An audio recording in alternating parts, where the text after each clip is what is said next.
नमस्कार दोस्तों, आज यानी कि 17 अप्रैल से हम स्टार्ट करने वाले हैं the Hindu analysis in 15 minutes.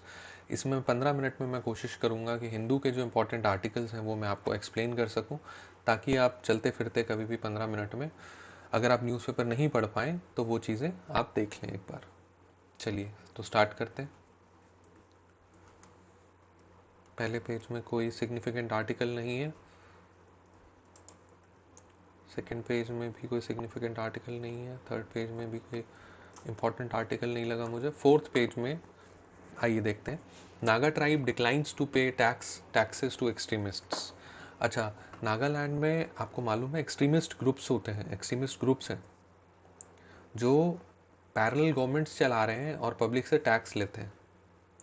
तो उन एक्सट्रीमिस्ट ग्रुप्स को वहाँ की कोन्याक कम्युनिटी है, एक मोन डिस्ट्रिक्ट में कोन्याक कम्युनिटी है, मोन डिस्ट्रिक्ट में पाई जाती है ये।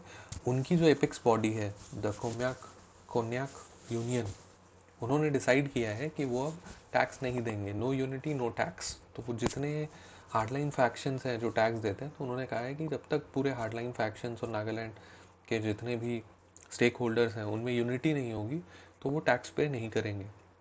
ठीक है, तो इसमें इंपॉर्टेंट है कोन्याक कम्युनिटी, कोन्याक ट्राइब नागालैंड का, ये क्वेश्चन में आ सकता है। ठीक है, चलिए नेक्स्ट पेज में चलते हैं। फिफ्थ पेज में कोई सिग्निफिकेंट आर्टिकल नहीं है। आइए एडिटोरियल पेज में आते हैं। स्टीप क्लाइंब जो आर्टिकल है ये लिखा गया है गोरखा पॉलिटिक्स के ऊपर, वेस्ट बंगाल पॉलिटिक्स के ऊपर, गोरखा लैंड की डिमांड के ऊपर और उसको लेके बीजेपी का जो स्टैंड है उसके ऊपर। तो इसमें ये पॉलिटिकल आर्टिकल है, बीजेपी का जो स्टैंड है उसमें ट्रेडिशनली बीजेपी जो है वो शॉर्टर स्मॉलर स्टेट्स के उसमें रहती है। बीजेपी चाहती है कि स्मॉलर स्टेट्स बने। आपको अगर पता होगा तो 2001 में जो बने थे स्टेट्स, छत्तीसगढ़, झारखंड, सब बीजेपी ने ही वो किए थे, उत्तराखंड। तो बीजेपी जो है वो ट्रेडिशनली छोटे स्टेट्स के फेवर में रहती है। तो गोरखा लैंड के उसको भी बीजेपी ने हवा दी है। दार्जिलिंग, कालिम्पोंग और कुर्सियोंग 3 डिस्ट्रिक्ट्स हैं जो गोरखा डोमिनेटेड डिस्ट्रिक्ट्स हैं वेस्ट बंगाल की। वो काफ़ी दिन से break away state Gorkhaland चाहते हैं, बट उनकी डिमांड को पूरा नहीं किया जा रहा है।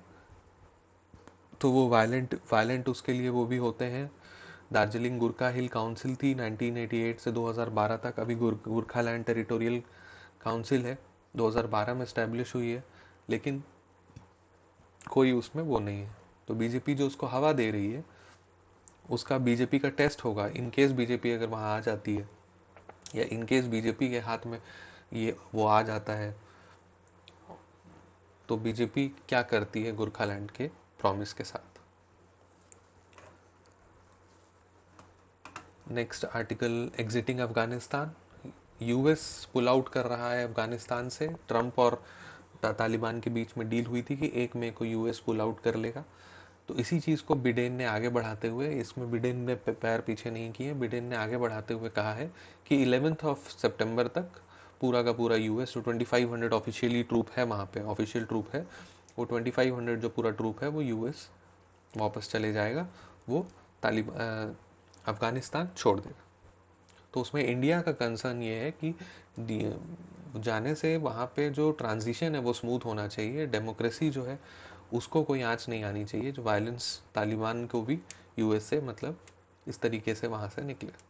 बस यही है इसका मतलब। देख आते हैं थर्ड आर्टिकल पे एडिटोरियल के, the roots of a decentered international order in the post pandemic world, developing economy should rise to meet the US led liberal hegemonic world. इसमें शैली वालिया जी ने कहा है कि जो इंडिया है, चाइना है, जो डेवलपिंग इकोनॉमीज़ हैं, अब उनको आगे मल्टीपोलर वर्ल्ड होने वाला है। यूएस ने जैसे अभी ट्रंप ने नाटो से जो विड्रॉ किया था, पेरिस एग्रीमेंट से जो क्लाइमेट चेंज का जो विड्रॉ किया है ट्रंप ने, रेसिज्म का जो आरोप उन पे लगे हैं, तो इससे यूएस की जो डेमोक्रेटिक और लिबरल इकोनॉमीज़ का जो यूएस मसीहा था उसकी इमेज को काफ़ी डेंट लगा है। तो जो अब राइजिंग पावर्स हैं उनको मल्टीलेटरल वर्ल्ड मतलब बन रहा है, मल्टीलेटरल जो वो बन रहा है, वर्ल्ड ऑर्डर बन रहा है, उसमें आगे बढ़ के अपना योगदान देना होगा। इसमें एक इम्पॉर्टेंट चीज़ जो इन्होंने डिस्कस की है, सुएज क्राइसिस 1956। अच्छा, सुएज क्राइसिस क्या था? सुएज क्राइसिस में ऐसा हुआ था कि जो इजिप्ट के प्रेसिडेंट थे 1956 में, उन्होंने सुएज कैनाल को नेशनलाइज कर दिया अचानक से। उससे पहले जो सुएज कैनाल था वो फ्रेंच और ब्रिटेन वालों के अंडर आता था। तो यूके, फ्रांस एंड इसराइल तीनों ने मिलके इजिप्ट पे अटैक कर दिया। अच्छा, जब ये अटैक किया तो बीच में ही यूएसएसआर और यूएसए इन दोनों ने प्रेशर बनाया। यूएसए के जो प्रेसिडेंट हैं उन्होंने ब्रिटेन को धमकी दी कि हम पाउंड स्टर्लिंग को बेच के आपका इकोनॉमी को डेंट करेंगे। फाइनली बच डाउन करना पड़ा यूके को और फ्रांस को, तो इससे बच डाउन करना पड़ा और बाहर है, बच डाउन करना पड़ा यूके और फ्रांस को, और वो युद्ध से वापस हुए। तो इस वॉर को ये भी इसको मतलब जो सुएज क्राइसिस है ये भी कहा जाता है कि ब्रिटेन और फ्रांस का जो इंपीरियलिज्म वाला जो पीरियड था उसका ये एक तरीके से सिग्निफिकेंट एंड था। तो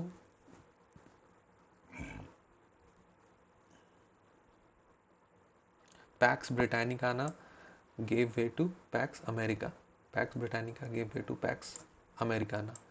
तो इससे ये हुआ था कि यूएसएसआर और अमेरिका का राइज हुआ था, और सुएज क्राइसिस के बाद इंग्लैंड और फ्रांस का जो वर्ल्ड पार पे जो वर्ल्ड का वो था पार्स थे, वो उनकी इमेज को धक्का लगा था। अच्छा, बैंडंग कॉन्फ्रेंस 1955 में एशियन और अफ्रीकन स्टेट्स, अच्छा बैंडंग एक जगह है इंडोनेशिया में, वहाँ पे कॉन्फ्रेंस हुई थी। उसमें 29 एशियन और अफ्रीकन स्टेट्स ने पार्टिसिपेट किया था। 54% पॉपुलेशन उन स्टेट्स में है, मतलब उस समय थी एशियन और अफ्रीकन उसमें, तो उन्होंने पार्टिसिपेट किया था और उन्होंने वे फॉरवर्ड, एक तरीके से देखा जाए तो नॉन अलाइन मूवमेंट इसी से स्टार्ट हुआ था।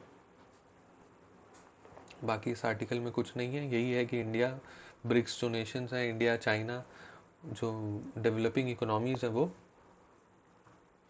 आगे बढ़ के मल्टीलेटरल वर्ल्ड में हिस्सा ले। अच्छा, vaccine diplomacy that needs specific clarifications, इसमें वही है कि वैक्सीन के एक्सपोर्ट से पब्लिक को जो एक पब्लिक में वो आ रहा है, सेंटिमेंट आ रहा है कि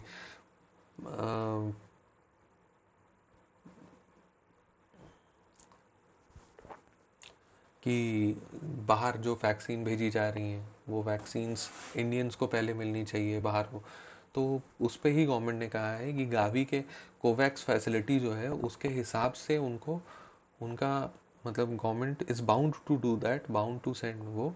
तो ऐसा नहीं है कि पब्लिक के उसमें वो कर रहे हैं, पब्लिक के ऐसा नहीं है कि पब्लिक के हक को मार के गवर्नमेंट बाहर भेज रही है। गवर्नमेंट के पास इनफ वैक्सीन्स हैं पब्लिक के लिए और गवर्नमेंट जल्दी ही रोल आउट करेगी। Meth, gold and arms, a force to stop them all, ये आर्टिकल काफ़ी इंपॉर्टेंट है। Kaladan multi modal transit transport project and Assam Rifles, दो इंपॉर्टेंट टॉपिक हैं इसमें। अच्छा, असम राइफल्स सबसे पुरानी फोर्स है इंडिया की, 1835 में ये वो हुई थी, कमीशन हुई थी, ब्रिटेन जब राज कर रहा था तब की बात है ये। तो असम राइफल्स के बारे में इसमें एक इम्पॉर्टेंट वो है, a paramilitary force is administratively under the ministry of home affairs and operationally under the army. तो ये CAPF के अंडर आती है, तो ये मिनिस्ट्री ऑफ होम अफेयर्स इसको रेगुलेट करती है। अच्छा, इसमें एक और इम्पॉर्टेंट टॉपिक है Kaladan multi modal transit project transport project, ease in India's access to Southeast Asia and also provide an alternate route between landlocked Northeast and rest of India। तो ऐसा है कि सिलीगुड़ी कॉरिडोर, जो सिक्किम वाला पार्ट है सिलीगुड़ी कॉरिडोर, वो chicken neck बोला जाता है, और देखा जाए तो कभी भी वॉर के सिचुएशन में चाइना या फिर कोई भी ऐसा देश जो मतलब हम हॉस्टाइल रहे इंडिया के खिलाफ, वो चिकन नेक कट करके इंडियन इंडियन सब कॉन्टिनेंट के जो पार्ट है उसको नॉर्थ ईस्ट से कट कर सकता है। तो उसके लिए एक स्ट्रैटेजिक ये बनाया गया है plus India's route to Southeast Asia. तो इसमें कलादान जो मल्टी मॉडल प्रोजेक्ट है वो जल्दी होने वाला है.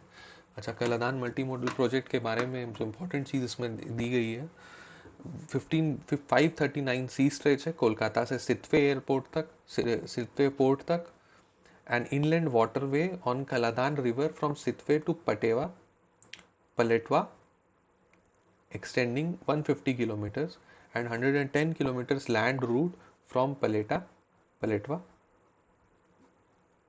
अच्छा, इसमें इसके बारे में दिया गया है 539 kilometre sea stretch from Kolkata to Sittwe in Myanmar, an inland waterway on the Kaladan River from Sitwe to Paletwa, extending to 150 km and 110 km land route from Paletwa in Myanmar up to Zorinpui इन मिजोरम. अच्छा, जोरिनपुई जो जगह का नाम है इसी में दिया हुआ है. जोरिनपुई जो जगह का नाम है वो मिजोरम्स ग्रेटेस्ट होप उसका मतलब है. उस एरिया का नाम रखा गया था कलादान मल्टी प्रोजेक्ट के कलादान मल्टी मॉडल प्रोजेक्ट के बाद, जब वो स्टार्ट हुआ था 2008 में. मीज़ो कम्युनिटीज़ को वहाँ पे बसाया भी गया था.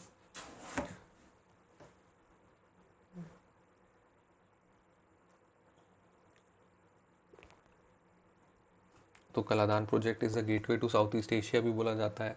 इसमें कुछ जीएस के क्वेश्चंस के लिए और ऐसे के लिए आपके लिए Mizoram is a very high literacy rate. Mizoram has a very high literacy rate of 91.2%, but very few employment opportunities. ये एक चीज़ है नॉर्थ ईस्ट के लिए जानना बहुत ज़रूरी है. ठीक है, एक इम्पॉर्टेंट चीज़ इसमें दी है कि more than 200 million people are estimated to be consuming illegal drugs in India. ये भी आप यूज़ कर सकते हैं. In India, about 0.7% of population is affected by drugs. Percentage of population affected, Mizoram ranks highest in the country. तो मिज़ोरम में सबसे ज़्यादा परसेंटेज पॉपुलेशन जो है वो अफेक्टेड है. वाटर सप्लाई एक मेजर इशू है. अगर आप नॉर्थ ईस्ट के बारे में ये चीज़ें करेंगे तो नोट कर लीजिए कि वाटर सप्लाई मिज़ोरम में बहुत बड़ा एक इशू है.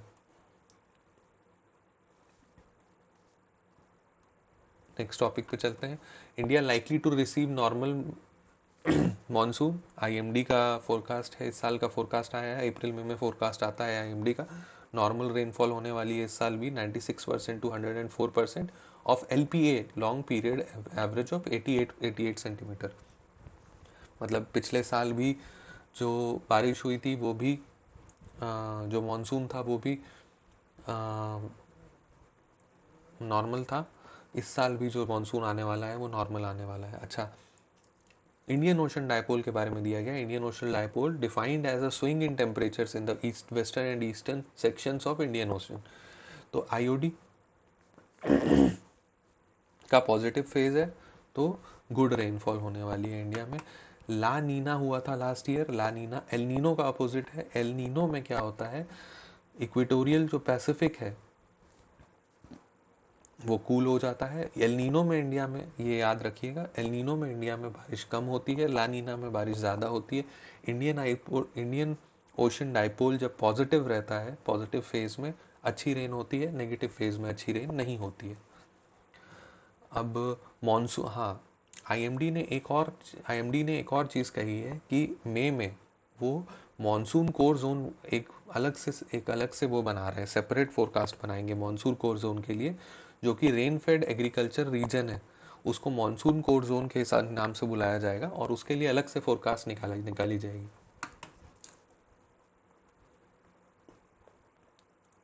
नेक्स्ट टॉपिक पे चलते हैं. अब अफगानिस्तान में रिस्पॉन्सिबल ड्रॉडाउन के लिए जयशंकर जी ने कहा है अभी रायसीना डायलॉग समिट चल रहा है. अच्छा, Raisina Dialogue summit is jointly organised by Ministry of External Affairs and Observer Research Foundation. ठीक है, अब जो रायसीना डायलॉग चल रहा है उसमें the vacuum that was going to be created should not create space for disruptors to step in and therefore the violence continues in Afghanistan. ये बहुत ही सीधे शब्दों में इंडियन गवर्नमेंट ने कहा है chief of defence staff general Bipin Rawat ने ये चीज़ कही है, शंकर जी ने ये चीज़ कही है, अजीत डोभाल जी ने ये चीज़ कही है, सब ने ये चीज़ें कही हैं कि यूएस जो वहाँ से अपना जो पूरा ट्रूप हटा रहा है तो वहाँ पे डेमोक्रेसी मेंटेन होनी चाहिए, उसके बाद ये यूएस पूरा इंश्योर करके ही वहाँ से निकले। नेक्स्ट टॉपिक पे चलते हैं।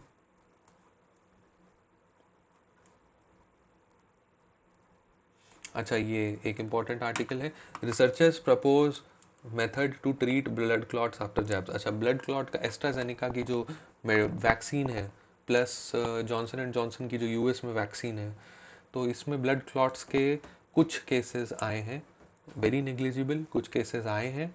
तो उसके लिए उन्होंने हेपरिन एक केमिकल है, हेपरिन से heparin can induce condition where platelet number dips and blood clot forms. So this is known as heparin induced thrombocytoscope. तो heparin induced जो ये है, इससे हेपरिन पहले देके चेक कर लिया जाए कि आदमी में ब्लड क्लॉटिंग की टेंडेंसी तो नहीं है, उसके बाद ही कोविशील्ड, जो इंडिया में कोविशील्ड के नाम से जानी जा रही है, एस्ट्राजेनिका की जो मेडिसिन है या फिर जॉनसन एंड जॉनसन की मेडिसिन है, उसके बाद ही एडमिनिस्टर की जाए। नेक्स्ट टॉपिक पे चलते हैं। अच्छा, ये है जो आधार पूना वाला है, ये सीरम इंस्टीट्यूट के ओनर हैं। इन्होंने यूएस बिडेन एडमिनिस्ट्रेशन को रिक्वेस्ट की है कि वैक्सीन के लिए जो रॉ मटेरियल है, यूएस से कुछ रॉ मटेरियल आता है कोविशील्ड में जो ये यूज़ कर रहे हैं, एस्ट्राजेनिका की जो मेडिसिन बना रहे हैं, तो उस पे से यूएस अपना बैन, एक्सपोर्ट बैन हटा ले, ताकि ह्यूमैनिटेरियन उसमें ये चीज़ें इंडिया में आ सकें और बन सकें। ये ज़्यादा सिग्निफिकेंट नहीं है, बस हाँ इतना ही जानना है कि यूएस ने एक्सपोर्ट बैन लगा दिया है। अब वेरिएंट्स पाए जा रहे हैं इंडिया में, UK, south African, Brazilian variant पाया गया है, यूके में इंडियन वेरिएंट पाया गया है। तो यूके में इंडियन वेरिएंट जो पाया गया है, अब यूके उसका पूरा निकाल रहा है, म्यूटेशंस एंड ऑल देख रहा है, उसके म्यूटेशंस एंड ऑल। और हाँ, एक इम्पॉर्टेंट चीज़ इसमें है, द प्रोडक्शन हैज़, रेमडेसिविर का जो प्रोडक्शन है वो बढ़ा दिया गया है बहुत ज़्यादा, 28 लाख वायल्स पर मंथ से 41 लाख वायल्स पर मंथ, क्योंकि अभी बहुत क्रंच चल रहा है, बहुत ज़्यादा ज़रूरत चल रही है, सेकेंड वेव अभी बढ़ रही है। तो बस इतना ही था, थैंक यू सो मच। अब मिलते हैं नेक्स्ट उसमें।